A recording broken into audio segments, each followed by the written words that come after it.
صحیح حدیث میں ہے جب حضرت ابو سلمہ رضی اللہ تعالی عنہ کا انتقال ہوا اور رسول اللہ صلی اللہ علیہ وآلہ وسلم نے ان کی زوجہ محترمہ حضرت ام سلمہ رضی اللہ تعالی عنہا کو یہ دعا تعلیم فرمائی اور ارشاد فرمایا کہ جو اس دعا کو روزانہ بعد نماز فجر اور بعد نماز عصر 11 مرتبہ پڑھے اس پر نزا آسان ہوگی، قبر شاداب و منور ہوگی، نیکیوں کا پلڑا بھاری ہوگا، قرض سے سبق دوشی ملے گی، گناہوں سے بخشش ہوگی، اگرچہ احد پہاڑ برابر ہوں، ہر مشکل آسان ہوگی، سب پریشانیاں دور ہوں گی، ایمان سلامت رہے گا، اللہ تعالی ہر جگہ مدد فرمائے گا، دشمن پر فتح اور شیطان غالب نہیں ہوگا۔ فرمایا جو چیز فوت ہوتی ہے اس سے بہتر ملتی ہے۔ حضرت ام سلمہ رضی اللہ تعالی عنہا نے دعا پڑھی مگر اپنے دل میں کہتی تھیں کہ ابو سلمہ سے بہتر کون ملے گا۔ عدت کے دن گزرنے کے بعد رسول اللہ صلی اللہ علیہ وآلہ وسلم نے ان سے نکاح فرما لیا۔ وہ دعا یہ ہے،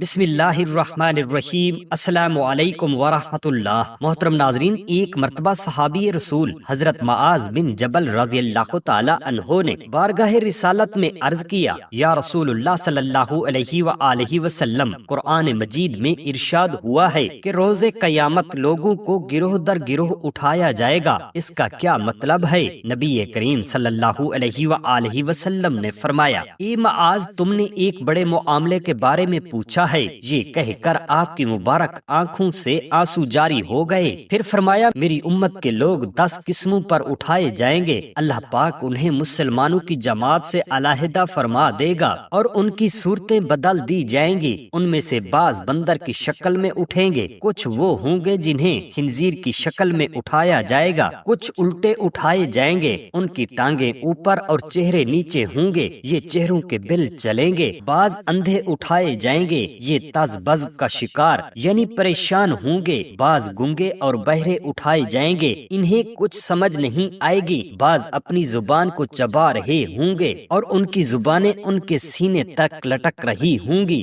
رالیں ان کی منہ سے بہ رہی ہوں گی، لوگ ان سے گھن کھا رہے ہوں گے، بعض ایسے اٹھائے جائیں گے کہ ان کے ہاتھ پاؤں کٹے ہوئے ہوں گے، بعض آنکھوں کے تنے کے ساتھ لٹکے ہوئے ہوں گے، بعض ایسے اٹھیں گے کہ ان کی بدبو مردار سے بھی زیادہ بڑی ہوگی، بعض ایسے اٹھیں گے کہ انہیں تارکول، ایک سیاہ سیال اور لیس دار مادہ جو سڑکوں کی تعمیر میں سڑکوں پر بچھایا جاتا ہے اور چھتوں پر بھی ڈالا جاتا ہے تاکہ چھت پانی سے محفوظ ہو جائے، کی چادریں پہنائی ہوئی ہوں گی جو ان کے جلد کے ساتھ چپک جائیں گی۔ یہ کون لوگ ہوں گے؟ اس کی تفصیل بیان کرتے ہوئے نبی اکرم صلی اللہ علیہ وآلہ وسلم نے فرمایا، جو بندر کی شکل میں اٹھیں گے یہ چغل خور ہوں گے، جو خنزیر کی شکل میں اٹھیں گے یہ رشوت کھانے والے، حرام مال کمانے والے اور وصول کرنے والے ہوں گے، جو الٹے اٹھیں گے کہ ان کے سر نیچے اور پاؤں اوپر ہوں گے یہ سود کھانے والے ہیں، جنہیں اندھا اٹھایا جائے گا یہ بے انصافی سے فیصلے کرنے والے ہوں گے، جنہیں گونگا بہرا اٹھایا جائے گا یہ وہ ہیں جو اپنے اعمال پر خود پسندی کا شکار ہوتے ہوں گے، جو اپنی زبانوں کو چباتے اٹھیں گے یہ وہ بے عمل مبلغ ہیں کہ جو کہتے ہیں وہ کرتے نہیں، یعنی دوسروں کو نیکی کی دعوت دیتے ہیں خود گناہوں میں مبتلا رہتے ہوں گے، جو ہاتھ کٹے پیر کٹے لنگڑے اٹھیں گے یہ وہ ہیں جو پڑوسی کو تکلیف دیتے ہوں گے، جنہیں آگ کے تنے پر لٹکایا جائے گا یہ حاکم تک لوگوں کی جھوٹی شکایتیں پہنچانے والے ہوں گے، جو مردار کی بدبو سے بھی زیادہ بدبودار اٹھیں گے یہ نفسانی خواہشات و لذات میں پڑنے والے اور اپنے مال سے حقوق اللہ مثلا زکوٰۃ فطر وغیرہ کی ادائیگی نہ کرنے والے ہوں گے، اور وہ جنہیں تارکول کی چادر پہنائی جائے گی یہ غرور و تکبر کا شکار ہونے والے ہوں گے۔ حضرت امام حسین رضی اللہ تعالی عنہ کا بیان ہے کہ میں نے اپنے والد بزرگوار سے دریافت کیا کہ رسول اللہ صلی اللہ علیہ وسلم کا جو وقت اپنے دولت خانہ میں گزرتا تھا آپ اس میں کیا کرتے تھے؟ انہوں نے فرمایا کہ جب رسول اللہ صلی اللہ علیہ وآلہ وسلم گھر میں داخل ہوتے تو اس میں قیام کے وقت کے 3 حصے کر لیتے تھے، ایک حصہ اللہ کی عبادت کے لیے، دوسرا اپنے اہل کے ساتھ موانست و معاشرت کے لیے، تیسرا اپنی ذات اقدس کے لیے، پھر اپنے ذاتی حصہ کو اپنے اور عام لوگوں کے درمیان تقسیم کر لیتے۔ خاص صحابہ جو دولت خانہ میں حضور اقدس صلی اللہ علیہ وآلہ وسلم کی خدمت اقدس میں حاضر ہوتے آپ ان کی وساطت سے سے عوام کو جو دولت خانہ میں حاضر نہ ہوا کرتے تبلیغ احکام فرماتے اور نصیحت و ہدایت کی کوئی بات عام و خاص سے پوشیدہ نہ رکھتے۔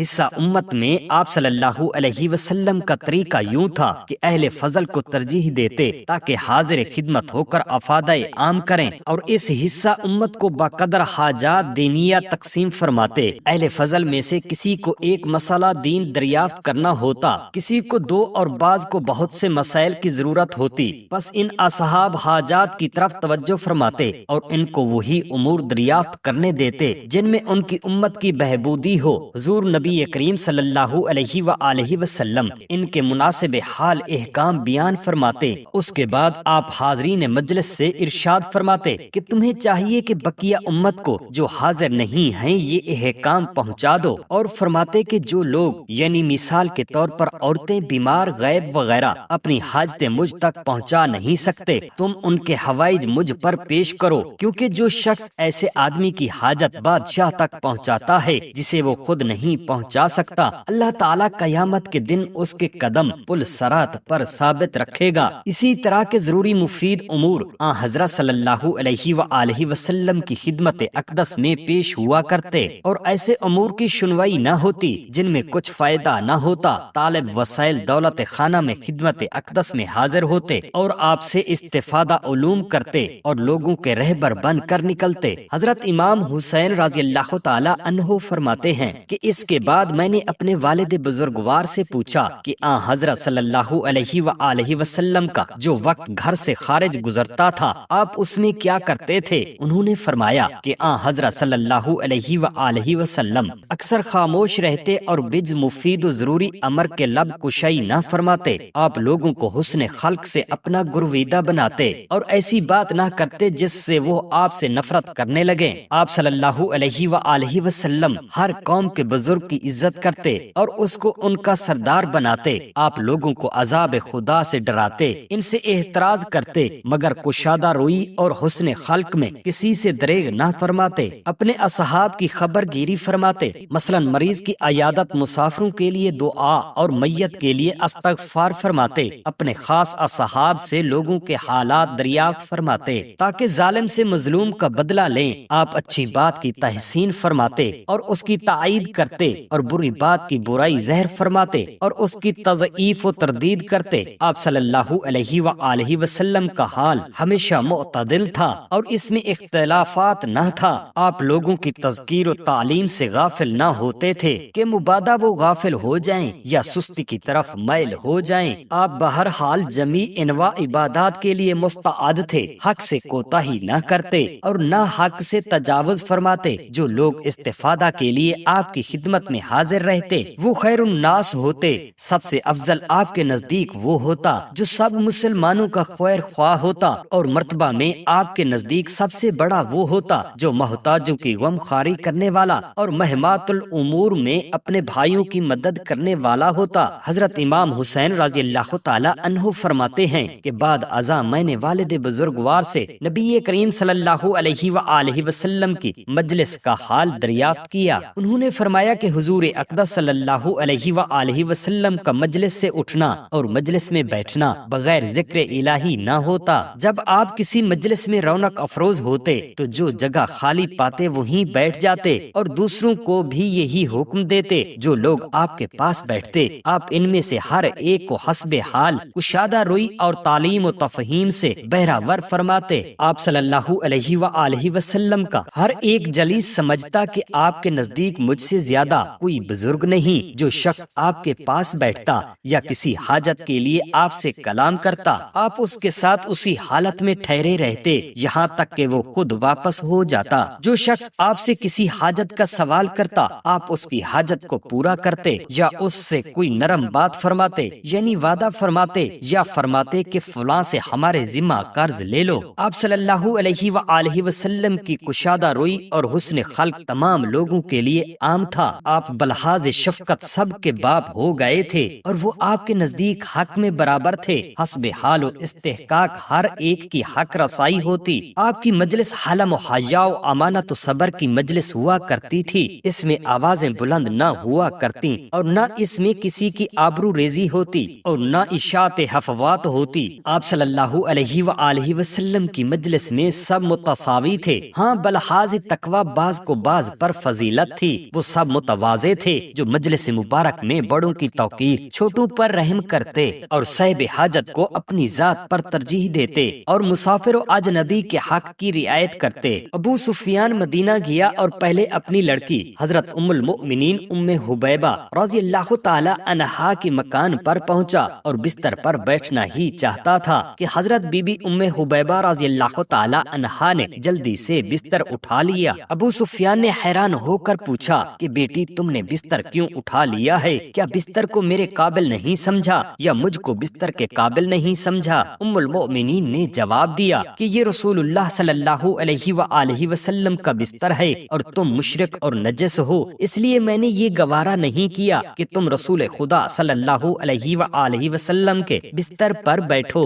یہ سن کر ابو سفیان کے دل پر چوٹ لگی اور وہ رنجیدہ ہو کر وہاں سے چلا آیا اور رسول اللہ صلی اللہ علیہ وآلہ وسلم کی خدمت اقدس میں حاضر ہو کر اپنا مقصد بیان کیا۔ آپ نے کوئی جواب نہ دیا۔ پھر ابو سفیان حضرت ابو بکر صدیق، حضرت عمر فاروق اور حضرت علی رضی اللہ تعالی عنہم کے پاس گیا۔ ان سب حضرات نے جواب دیا کہ ہم کچھ نہیں کر سکتے۔ حضرت علی رضی اللہ تعالی عنہ کے پاس جب ابو سفیان پہنچا تو وہاں حضرت بی بی فاطمہ اور حضرت امام حسن رضی اللہ تعالی عنہما بھی تھے۔ ابو سفیان نے بڑی لجاجت سے کہا کہ اے علی، تم قوم میں بہت ہی رحم دل ہو، ہم ایک مقصد لے کر یہاں آئے ہیں، کیا ہم یوں ہی ناکام چلے جائیں؟ ہم صرف یہی چاہتے ہیں کہ تم محمد صلی اللہ علیہ وسلم سے ہماری سفارش کر دو۔ حضرت علی رضی اللہ تعالی عنہ نے فرمایا کہ اے ابو سفیان، ہم لوگوں کی یہ مجال نہیں ہے کہ ہم حضور اقدس صلی اللہ علیہ وآلہ وسلم کے ارادہ اور ان کی مرضی میں کوئی مداخلت کر سکیں۔ ہر طرف سے مایوس ہو کر ابو سفیان نے حضرت فاطمہ زہرا رضی اللہ تعالی عنہا سے کہا کہ اے فاطمہ،